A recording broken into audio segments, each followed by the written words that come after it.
우리 성가대의 귀한 찬양처럼 우리의 심령 가운데, 우리의 삶 가운데 하나님께 주시는 그 부흥의 불길이 이 뜨거운 여름날의 태양처럼 활활 타오르게 되기를 주님의 이름으로 축원합니다. 하도 더워서 머리를 잘랐어요. 그런데 조금만 자른다더니 확 잘랐어요. 그래서 너무 짧게 자른 것 같아가지고 좀 허전한데, 그래도 보시기에는 안 답답하시죠? 지난 주일부터 우리는 사도신경 강해를 함께 나누고 있습니다. 지난 시간에는 이제 서론적인 이야기를 함께 나눴었는데요. 사도신경에는 우리 기독교 신앙의 아주 기본적이고 또 핵심적인 그런 내용들이 집약되어 있다라고 말씀을 드렸어요. 그래서 이 사도신경을 바르게 알고 또 바르게 고백하는 일이 우리의 신앙생활 가운데서 굉장히 중요한 일이다라고 말씀을 드렸습니다. 세 가지 측면에서 그 중요성이 있습니다. 첫째는 우리의 믿음, 우리 자신의 믿음을 굳건하게 세워가는 데에 굉장히 중요하다. 왜냐하면 우리가 믿는다라고 하는데 도대체 뭘 믿는 거냐? 우리의 믿음의 내용이 무엇이냐? 이걸 알지 못한 채 그냥 막연하게 믿는다 하면 그 믿음은 결국 뿌리가 없어서 흔들리고 넘어질 수밖에 없는 거죠. 그래서 우리가 도대체 뭘 믿고 있는 것인지에 대한 것을 분명하게 우리가 알아가는 것, 거기에 이 사도신경이 굉장히 중요하다라는 것입니다. 두 번째는 뭐였죠? 이단들의 그 공격 속에서 우리가 바른 믿음, 바른 신앙이 무엇인지를 분별할 수 있는 거예요. 분별하려면 기준이 있어야 되거든요. 바른 기준을 가지고 있어야 그 기준에 비추어서 이게 진짜인지 가짜인지가 분별이 되는 거야. 그래서 우리가 그것을 분별하기 위한 바른 신앙의 기준을 가지는 것이 중요한데, 사도신경은 그런 면에서 우리에게 아주 중요한 기준이 되어준다라는 거죠. 마지막 세 번째는 무엇이었습니까? 우리가 그렇게 우리의 신앙을 고백하고 또 우리의 믿음을 시인하는 것은 예수님께서도 굉장히 중요하게 말씀하셨기 때문에 그렇습니다. 예수님께서 가이사랴 빌립보에서 제자들에게 너희들은 나를 누구냐라고 물으셨던 그 질문 속에는 이런 의미가 담겨져 있었던 거죠. 내가 지금부터 걸어갈 길은, 이제 가이사랴 빌립보에서 예수님은 예루살렘을 향하여 십자가를 지시기 위해서 가실 건데, 그 길은 나를 향한 너희들의 그 믿음의 확신과 분명한 신앙 고백이 없이는 결코 따라올 수 없는 길이다. 예수님의 제자가 되려면, 예수님을 따르는 진정한 제자가 되려면 주님에 대한 분명한 믿음과 그에 대한 신앙의 고백이 있어야 된다라는 것을 너희는 나를 누구라 하느냐라는 그 질문 속에 담아서 말씀하신 거였죠. 그렇게 우리가 우리의 신앙을 고백하는 데 있어서 또 하나 중요한 것은 뭐였냐면, 이것이 그냥 아무 의미 없이 그냥 암송하는 것이 되어서는 안 된다라는 거죠. 이것이 진정한 나의 믿음이 되어야 되고, 진정한 진실된 나의 신앙의 고백으로 하나님 앞에 드려져야 된다라는 것이었습니다. 자, 이것이 지난주에 우리가 함께 나눴던 내용들이고요. 오늘은 이제 사도신경에 대한 이런 이해를 가지고 내용들을 하나하나 좀 살펴보려고 합니다. 지난 시간에 사도신경의 이 첫 시작이 크레도라고 하는 단어로 시작된다고 말씀을 드렸어요. 그 뜻은 나는 믿습니다 라는 뜻이었어요. 크레도, 나는 믿습니다. 우리는 무엇을 믿는가? 그 첫 번째 내용은 이것입니다. 나는 전능하신 하나님 아버지를 믿습니다. 이것이 사도신경의 첫 고백이에요. 나는 전능하신 하나님 아버지를 믿습니다. 먼저 전능하신 하나님을 믿는다는 거예요. 그렇습니다. 우리가 믿는 하나님은 전능하신 하나님이십니다. 그런데 많은 그리스도인들이 이 하나님의 전능하심에 대해서 굉장히 단편적으로만 생각하고 있는 것을 보게 됩니다. 여러분은 하나님의 전능하심을 정말로 믿으십니까? 우리가 늘 하나님의 전능하심에 대해서 고백하고, 우리가 찬양을 통해서도 늘 하나님의 이 전능하심에 대해서 찬양하는데, 정말 여러분은 하나님의 전능하심을 믿으십니까? 정말 믿으십니까? 여러분에게 있어서 하나님의 그 전능하심은 어떤 의미입니까? 내가 믿는 하나님이 전능하신 분이다? 그 전능하심이 여러분에게는 어떤 의미입니까? 혹시 영화 속에 나오는 슈퍼맨 같은 그런 초능력자의 의미는 혹시 아닙니까? 보통 사람들에게는 없는 그런 어떤 엄청난 능력을 가지고 위험에 빠진 사람들을 구출해 주거나 혹은 나쁜 악당들을 물리쳐주는 그런 영웅적인 이미지, 히어로의 이미지, 그런 의미에서의 하나님의 전능하심에 대해서 생각하지는 않습니까? 많은 그리스도인들이 하나님의 전능하심에 대해서 생각할 때 이 범주를 벗어나지 못하는 것을 보게 됩니다. 내가 어려움을 당할 때, 또 고난을 겪을 때, 내 힘으로 도저히 해결할 수 없는 어떤 커다란 문제에 직면했을 때 신적인 능력으로, 하나님의 그 놀라우신 능력으로 그런 어려움들을 해결해 주시고, 내 삶을 가로막고 있는 그 거대한 바위와 같은 그런 내 삶의 문제들을 그냥 가볍게 들어서 저 멀리 던져주시는, 정말 내 힘으로는 어떻게 할 수 없는 그 문제들을 하나님께서 가볍게 들어서 멀리 던져주시는 그런 하나님, 그런 하나님의 전능하심, 그것만을 생각하는 것입니다. 물론 하나님의 전능하심에는 그런 의미들이 분명히 포함되어 있습니다. 하나님의 전능하심에 그런 것들이 없다라는 얘기가 아니에요. 분명 하나님의 전능하심은 그런 모습으로 나타납니다. 하나님은 우리의 삶 속에서 그렇게 역사해 주십니다. 홍해 바다를 갈라서 건너게 하십니다. 광야에서 만나와 메추라기로 먹여주십니다. 반석에서 샘물이 터져나오게 하셔서 우리의 갈증을 해갈시켜 주십니다.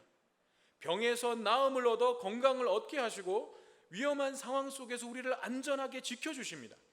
우리의 생각과 능력을 뛰어넘는 방법으로 우리의 문제들을 해결해 주시고 우리가 바라고 기대하고 소망하는 일들이 이루어지도록 역사해 주십니다. 하나님의 전능하심에는 분명히 그런 역사하심들이 있습니다. 그렇지만 그것이 하나님의 전능하심의 전부는 아니라는 거예요. 그것이 하나님의 전능하심의 본질은 아니라는 거예요. 그러면 하나님의 전능하심의 본질은 무엇인가? 첫째는 하나님은 모든 영광과 찬송과 예배와 경배를 받으시기에 합당하신 분이라는 거예요. 가장 높이 계신 분, 우리가 하나님을 향하여서 지존하신 하나님, 지존자라고 부를 때에 그 뜻은 가장 높이 계신 하나님이라는 뜻이거든요. 가장 높이 계신 하나님, 그래서 모든 영광과 우리의 찬송과 우리의 모든 예배를 받으시기에 합당하신 하나님, 그것이 하나님의 전능하심에 담겨져 있는 아주 본질적인 내용이에요. 즉 우리가 함부로 대할 수 없는 가장 존귀하신 분, 바로 이 하나님이 전능하신 하나님이시라는 것입니다. 이것을 좀 다르게 표현하면 우리가 그 존귀하신 하나님을 예배하고 경배하는 것이 마땅하다는 거예요. 그 하나님의 말씀에 순종하는 것이 마땅하다는 거예요. 오늘 우리가 읽은 이 시편 95편 말씀도 바로 그것을 말씀하고 있습니다. 우리가 기쁨과 감사함으로 하나님께 나아가 그분을 찬양하고 경배하는 것이 마땅하다는 거예요. 왜냐하면 3절에서 이렇게 말씀합니다. 여호와는 크신 하나님이시요 모든 신들보다 크신 왕이시기 때문이로다. 하나님은 이 세상 그 누구보다도 크신 분이시며 가장 높이 계신 왕이시기 때문에 모든 영광과 찬송과 경배를 받으시기에 합당하신 분이라는 것입니다. 그러면 하나님이 왜 그렇게 크신 분이고 높으신 분인가? 시편 기자는 하나님께서 온 세상을 지으신 분이시기 때문에 그렇다는 거예요. 하나님께서 온 세상을 지으셨기 때문에, 이 세상에 존재하는 모든 것들을 지으셨기 때문에, 모든 것들이 그분의 소유이고 그분이 주인이시기 때문에 그렇다는 거예요. 그래서 6절에서 시인은 오라 우리가 굽혀 경배하며 우리를 지으신 여호와 앞에 무릎을 꿇자라고 외치고 있는 것입니다. 그렇습니다. 하나님은 전능하신 하나님이십니다. 그 전능하심으로 온 우주 만물을 지으셨습니다. 그러므로 우주가 아무리 크고 광대하다 해도 하나님보다 더 할 수는 없습니다. 이 세상에 어떤 높고 강한 권세자도 하나님보다 더 높이 있을 수는 없는 것입니다. 그런데 여러분, 우리는 진정으로 하나님을 그런 분으로 믿고 그런 분으로 예배하고 그래서 그분의 말씀에 온전히 순종하고 있습니까? 하나님 앞에 나아올 때 두렵고 떨리는 마음으로 옷깃을 여미는, 우리가 옷 매무새를 만지고 옷깃을 여미는 그 겸손한 마음으로 하나님 앞에 나오고 있습니까? 우리는 정말 하나님이 그런 분이시라고 믿고 있습니까? 그렇다면, 우리가 그렇게 정말 믿는다면 우리는 그분에게 합당한 대우를 해드려야 돼요. 그분을 그 위치에 합당하게 대접해 드려야 돼요. 우리는 정말 그렇게 하고 있습니까? 우리가 하나님 앞에 그런 마음으로 나와야 한다는 것은 경직되어야 된다는 뜻이 아니에요. 하나님 앞에서 바짝 긴장해가지고 경직되어 있어야 된다, 그런 뜻이 아니에요. 그분의 위치에 합당하게 그분을 대해드려야 한다는 것입니다. 하나님이 어떤 분이신지를 바르게 알고 그에 합당한 우리의 마음가짐과 몸가짐이 있어야 된다는 거예요. 여러분, 우리가 사람과의 관계에 있어서도 정말 이렇게 예를 갖추려고 노력하는 관계들이 있지 않습니까? 너무나 존경하고 사랑하기 때문에 내 온 마음을 다해서 그것을 표현하고 그렇게 대해드리고 싶은 관계들이 있지 않습니까? 경조사에 참석할 때 우리는 결례가 되지 않도록 우리의 입는 옷을 가리고 또 말과 행동을 조심하게 됩니다.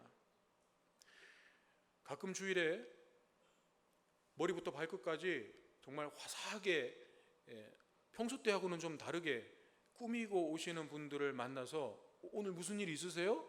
라고 물어보면 결혼식이 있어서요. 결혼식에 축하해 주러 가는 거예요. 그런데 혼주에게 혹은 신랑과 신부에게 그 자리에 결례가 되지 않도록 최대한 내가 깔끔하게 그리고 또 잘 단정해서 입는 거죠. 장례식장에 갈 때 막 원색이 막 화려하고 그런 옷을 입고 가는 사람은 없어요. 정말 갑작스럽게 가야 되는 경우에도 뭐라도 밖에 걸치려고 하죠. 왜냐하면 그렇게 안 하고 그냥 내가 입고 있는 상태로 가는 건 예의가 아니라고 생각하기 때문에 그 자리에 맞는 몸가짐과 마음가짐을 하고 준비하고 그 자리에 가려고 노력한단 말이죠. 인간관계에서조차. 하물며 우리의 예배와 경배를 받으시기에 합당하신 하나님을 향하여 우리의 몸과 마음을 구별하는 것은 당연하지 않겠습니까?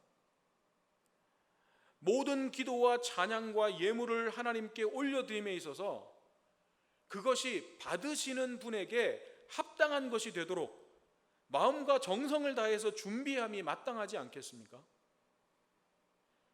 그분의 말씀과 명령을 이 세상 그 어떤 권세자의 말보다도 더 경청하고 그 말씀에 따르는 것이 당연하지 않겠습니까? 그런데 우리는 정말로 전능하신 하나님을 믿는다고 하면서 전능하신 하나님에 대해서 고백하면서 우리는 하나님을 그 위치에 합당한 분으로 대우해드리고 있습니까? 대접해드리고 있습니까?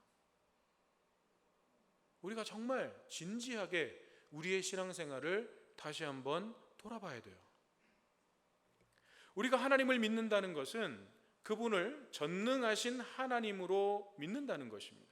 그리고 그것은 우리가 하나님을 가장 높이 계신 분으로 섬긴다는 뜻입니다. 저와 여러분 모두가 하나님을 하나님으로 대접해 드리는 믿음의 사람들이 되기를 간절히 바랍니다. 모든 영광과 찬송을 받으시기에 합당하신 하나님께 합당한 예배를 드릴 수 있게 하기를 바랍니다. 하나님의 말씀에 순종하지 않는 것을 가볍게 여기지 않고 마음과 힘을 다해서 정말 최선을 다해서 그분의 말씀에 순종하게 되기를 간절히 바랍니다. 이것이 전능하신 하나님을 믿는 우리의 모습입니다. 두 번째, 하나님의 전능하심은 어떤 상황 속에서도 하나님의 뜻을 완전하게 이루어 가시는 분이라는 거예요. 아담과 하와의 범죄 이후에 이 세상은 죄가 지배하고 하나님을 대적하는 세상으로 변질되어 버렸습니다. 그러나 하나님은 그런 세상을, 그런 인간들을 그냥 내버려 두시거나 포기하지 않으시고 그 속에서도 세상을 구원하시기 위한 하나님의 구원의 역사를 시작하셨습니다. 그때 믿음의 사람들을 세우셔서 그 하나님의 역사를 이루어 가셨습니다. 믿음의 사람 노아를 택하셔서 방주를 만들게 하시고 하나님의 그 구원의 역사가 끊어지지 않도록 하셨습니다. 아브라함과 이삭과 야곱을 택하여 하나님의 구원하심이 무엇인지를 세상에 보여줄 이스라엘 민족을 만드셨습니다. 모세를 택하여 그 하나님의 구원하심의 모형이 되는 출애굽의 역사를 보여주셨습니다. 또한 다윗을 택하여 하나님께서 이루실 그 완전하신 구원을 이 땅에 이루실 예수 그리스도, 그 예수 그리스도께서 이 땅에 오실 길을 내셨습니다. 수많은 선지자들을 택하여 그 길을 통해 이 땅에 오실 메시아 예수 그리스도에 대해서 선포하게 하셨습니다. 그리고 마침내 독생자 예수 그리스도를 이 땅에 보내주셨고 십자가의 죽으심과 부활을 통해 진정한 구원에 이르는 문을 우리에게 열어주셨습니다. 그뿐입니까? 예수님 이후에는 성령님을 우리에게 보내주셔서 지금도 이 세대와 역사 가운데 구원의 역사를 이루어가고 계시고 당신의 뜻을 성취해 가고 계십니다. 그리고 언젠가 하나님께서 정하신 때가 되면 모든 죄를 심판하시고 오직 하나님의 영광만이 가득한 새하늘과 새 땅을 완성하실 것입니다. 그분이 전능하신 하나님이십니다. 그런데 이런 하나님의 역사는 이 믿음이라고 하는 안경을 써야만 보여요. 믿음이라고 하는 안경을 쓰지 않으면 그 하나님의 역사를 볼 수 없습니다. 그래서 하나님을 믿지 않는 세상 사람들의 눈으로는 그게 보이지 않는 거예요. 그래서 그들은 전쟁과 폭력과 재난과 불의와 불평등과 고통이 끊어지지 않는 이 세상을 보면서 하나님은 없다라고 부정하거나 하나님이 존재하고 전능하다면 세상이 어떻게 이럴 수 있냐라고 하면서 계속해서 하나님을 대적하는 것입니다. 그렇지만 하나님의 백성들은 압니다. 세상이 아무리 어두워지고 소망이 사라져 간다고 해도 우리가 지금은 비록 너무나도 부족하고 연약한 믿음으로 서 있다 할지라도 하나님께서는 당신의 선한 능력으로 이 역사를 움직여가고 계시고 그 속에서 우리 한 사람 한 사람의 인생을 다스리시며 마침내는 온 땅이 여호와의 영광을 보도록 만드실 것을 우리는 압니다. 연약한 우리를 온전하게 세우셔서 우리의 믿음이 옳았음을 증명해 주실 것을 압니다. 하나님은 그렇게 만드실 수 있는 전능하신 하나님이십니다. 이것이 내가 전능하신 하나님을 믿습니다 라는 고백 속에 담겨져 있는 의미인 것입니다. 그런데 사도신경의 첫 구절은 이런 전능하신 하나님과 함께 또 하나의 고백을 담고 있는데 그것은 하나님 아버지라는 고백이에요. 즉 나는 전능하신 하나님을 믿으며 그 하나님이 나의 아버지 되심을 믿습니다 라는 것입니다. 이것은 예수님께서도 친히 말씀해 주신 내용이었죠. 마태복음 6장 9절에서 예수님은 제자들에게 기도를 가르쳐 주시면서 이렇게 말씀하셨어요. 그러므로 너희는 이렇게 기도하라. 하늘에 계신 우리 아버지여 이름이 거룩히 여김을 받으시오며. 예수님은 먼저 하늘에 계신이라고 하셨어요. 즉 우리가 기도를 드리는 대상은 어떤 분이냐? 그분은 하늘에 계신 분이에요. 그 하나님은 전능하신 분이에요. 그 하나님은 가장 높은 보좌에 앉아 계신 분이에요. 이름이 거룩히 여김을 받으시기에 합당하신 분이라는 거예요. 우리는 그 하나님께 기도를 드린다는 것입니다. 예수님은 가장 먼저 이것을 가르쳐 주셨습니다. 그런데 그 하나님은 또한 나의 아버지가 되신다는 거예요. 여러분, 하나님께서 아버지가 되신다는 것은 어떤 의미입니까? 우리는 하나님 아버지, 때로는 앞에 하나님은 빼고 아버지, 우리 하나님을 아버지라고 불러요. 여러분도 아버지라고 부르시죠, 하나님을. 그러면 하나님이 여러분의 아버지 되심은 어떤 의미입니까? 여러분 뭐라고 설명하시겠어요? 하나님이 여러분의 아버지세요. 그게 어떤 의미입니까? 여러분은 그 아버지 되신 하나님에 대해서 무엇을 믿고 있습니까? 막상 뭘 설명하려고 하면 뭐라고 설명해야 될지 잘 모르겠어요. 너무 많아서, 할 얘기가 너무 많아서 그럴 수도 있고, 뭘 얘기해야 될지 잘 몰라서 그럴 수도 있어요. 하나님이 우리의 아버지가 되심, 거기에는 정말 많은 의미들이 담길 수 있습니다. 정말 다양한 의미로 설명할 수 있습니다. 그렇지만 저는 딱 한 개만 말씀드리고 싶어요. 여러분, 그냥 이것만 딱 하나 기억하시면 될 것 같아요. 가장 중요한 의미예요. 그것은 하나님께서는 저와 여러분의 어떠함과는 상관없이 저와 여러분을 너무나도 사랑하시는 분이시라는 거예요. 에이, 아는데요? 에이, 그게 뭐. 근데 정말 아세요?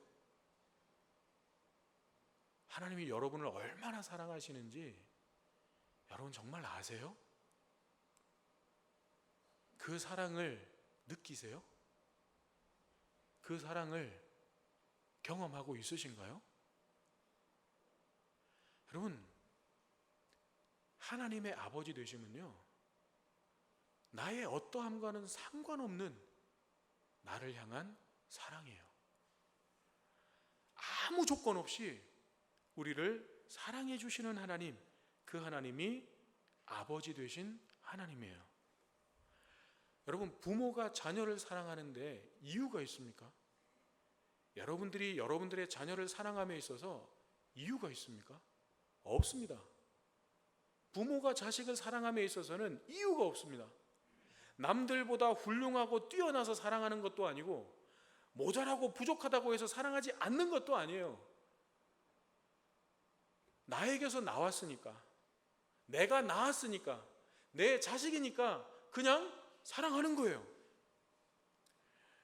때때로 자녀들이 부모님의 말씀에 잘 순종하고 또 공부도 잘하고 부모님이 어떻게 좀 기대하고 바라는 대로 잘 이렇게 성장해 주면 부모님 기쁘죠. 기쁘죠. 그런데 그 기쁨이 자녀들을 사랑하는 사랑의 근거는 아니잖아요. 그렇게 기쁨을 주면 내가 자녀를 사랑하고, 그런 기쁨을 안 주면 안 사랑하세요? 그렇지 않잖아요. 그런데 우리는 하나님에 대해서 이걸 자꾸 혼돈할 때가 있어요. 하나님이 나를 사랑하시는 것, 그 사랑은 내가 하나님께 어떻게 하느냐에 달려있다 라고 오해하는 분들이 많아요. 그래서 내가 하나님을 막 기쁘시게 해드리면, 하나님이 막 기뻐하실 만한 삶을 살면, 그러면 하나님이 나를 참 사랑해 주시고, 내가 그렇지 못하면 하나님 나를 사랑해 주시지 않을 거야. 하나님 나를 사랑하지 않을 거야. 하나님의 사랑에 대해서 오해하는 분들이 너무 많다는 거예요.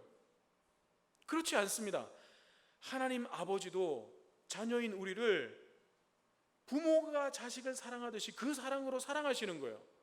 여러분, 자녀가 부모를 사랑하는 그 사랑이 인간이 사랑할 수 있는 가장 최고의 사랑이고 가장 깊은 사랑이라고 우리가 말하잖아요.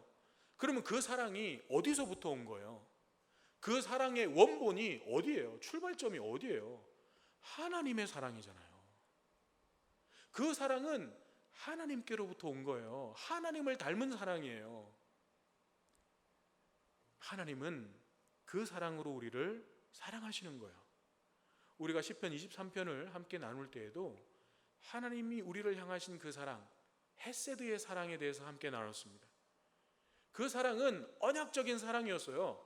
우리가 하나님 앞에 훌륭한 삶을 살고 정말 훌륭한 믿음을 보여서 하나님이 사랑하시는 게 아니라 내가 너를 그냥 사랑하고 말겠다 약속하시는 거예요.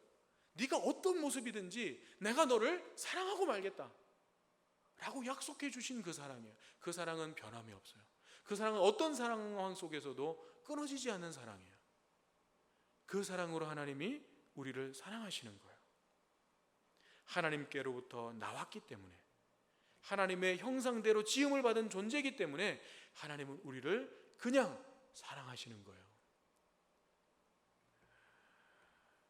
여러분, 만약 하나님께서 우리를 어떤 조건을 가지고 사랑하시는 하나님이시라면, 네가 이렇게 하면 내가 사랑해 줄게, 네가 내 마음에 들게 나를 좀 기쁘게 하면 내가 너를 사랑해 줄게, 그렇게 조건적으로 우리를 사랑하시는 하나님이시라면, 죄인인 우리가 하나님의 자녀가 되기 전에 우리는 하나님을 모른다고 했고 하나님을 부인했고 하나님의 뜻대로 살지 않는 죄인의 삶이었어요. 물론 지금도 그 죄성은 우리 가운데 여전히 있지만 우리는 하나님과 아무 관계없는 사람들이었어요. 그런데 그런 죄인들을 구원하시려고 독생자 예수 그리스도를 십자가에 죽게 하실 이유가 있습니까? 그렇게 조건을 달아서 사랑하시는 하나님이시라면 굳이 그 죄인들을, 말 안 듣는 죄인들을, 하나님은 없다고 얘기하고 하나님을 부인하는 그 죄인들을 구원하시려고 독생자를 보내서 십자가에서 죽기까지 그렇게 하실 이유가 없습니다. 그렇게 하실 이유가 없어요. 그래서 예수님의 십자가는 우리를 향한 하나님의 조건 없는 사랑의 가장 확실한 증거인 것입니다. 하나님은 저와 여러분들을 이 세상 그 무엇보다도 귀하게 여기시고 사랑하십니다. 여러분을 향한 하나님의 그 사랑을 확신하십시오. 여러분을 향한 그 하나님의 사랑을 신뢰하십시오. 우리의 어떠함과는 상관이 없습니다.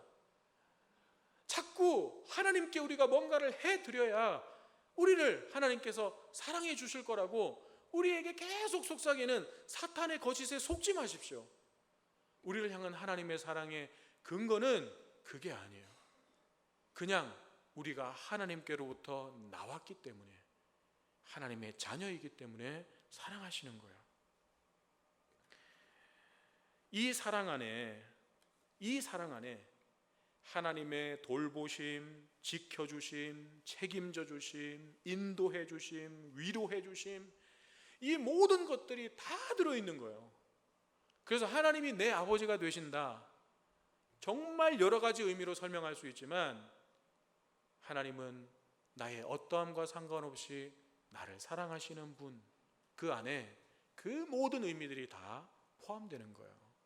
그래서 제가 한 가지만 말씀드린다고 말씀드렸던 것입니다. 이 사랑을 믿고 확신할 때 우리는 어떤 어려움도 또 어떤 고난도 이겨낼 수가 있는 것입니다. 전능하신 하나님, 불가능이 없으신 그 하나님, 온 우주보다 크신 하나님께서 내 아버지가 되십니다. 여러분의 아버지가 되십니다. 그분이 나를 아무 조건 없이 사랑해 주십니다.